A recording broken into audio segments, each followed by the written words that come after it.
సుందరాయ శుభాంగాయ మంగళాయ మహోజసే సింహశైల నివాసాయ శ్రీ నృసింహాయ మంగళం. శ్రీ శ్రీ శ్రీ వరాహలక్ష్మి నృసింహస్వామి వారి సన్నిధానంలో మార్గశిర బహుళ తదియ శనివారం ఆశ్లేష నక్షత్రం డిసెంబర్ 30వ తారీఖు యథావిధిగా 3 గంటలకి సుప్రభాతం ఆరంభమవుతుంది. 3 నుంచి 3:30 గంటల వరకు సుప్రభాతం అయిన తర్వాత 3:30 గంటల నుంచి ప్రాతరారాధన ఆరంభమవుతుంది.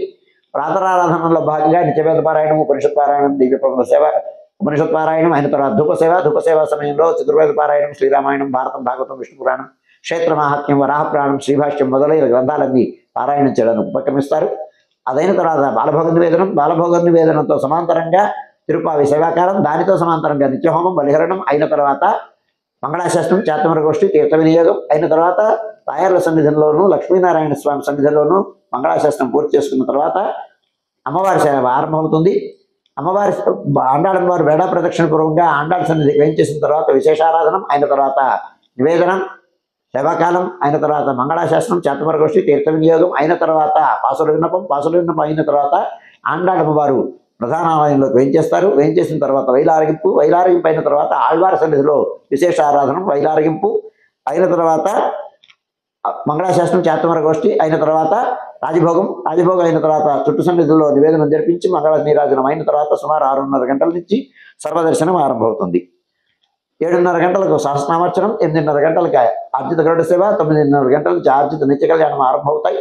ఆయా సేవల్లో భాగస్వాములు కాగోరువారు ఆయా సేవలకు తగిన రుసుము చెల్లించి పరిమిత సంఖ్యలో భాగస్వాములు కావచ్చు.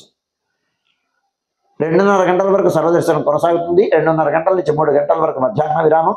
ఈ సమయంలో భక్తుల యొక్క దర్శనములు నిలుపుదల చేయడం జరుగుతుంది. మధ్యాహ్నం 3 గంటల నుంచి రాత్రి 7 గంటల వరకు సర్వదర్శనం. రాపత్తు ప్రయుక్తమైనటువంటి తిరువీధి మహోత్సవం సాయంకాలం 5 గంటలకు ఆరంభమవుతుంది. ఈ సమయంలో స్వామివారు ఈనాడు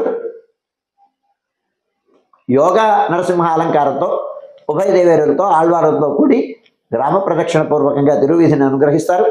తిరువీధి పూర్తయి ఆస్థాన మండపంలోకి వేయించేసిన తర్వాత కుంభారతి అయిన తర్వాత ఏకాంత సేవ, బేడా ప్రదక్షిణ పూర్వకంగా శ్రీశటారి సమర్పణ అయిన తర్వాత బేడా ప్రదక్షిణ పూర్వకంగా ఆస్థాన మండపంలోకి వేయించేస్తారు. రాత్రి 7 గంటల వరకు సర్వదర్శనం కొనసాగిన తర్వాత 7 గంటలకు దర్శనములు నిలుపుదల చేసి రాత్రి ఆరాధన ఆరంభమవుతుంది. రాత్రి ఆరాధన బలిహరణాంతం పూర్తి అయిన తర్వాత శంగోలం విన్నపం అయిన తర్వాత వేద, ఇతిహాస, పురాణ, దివ్య ప్రబంధాది పారాయణలు యొక్క తరువాయి విన్నపం జరుగుతుంది. అదైన తర్వాత నివేదనం అయిన తర్వాత మంగళాశాస్త్రం, చాతమర గోష్ఠి, శ్రీశటారి సమర్పణం అయిన తర్వాత స్వామివారు భోగమంటపంలోకి ప్రధానాలయంలోకి వేయించేస్తారు. అలంకార విసర్జన అయిన తర్వాత ఏకాంత సేవ, కవాట బంధనంతో ఈనాటి కార్యక్రమం సుసంపన్నమవుతుంది. మరిన్ని లేటెస్ట్ అప్డేట్స్ కోసం సబ్స్క్రైబ్ చేయండి.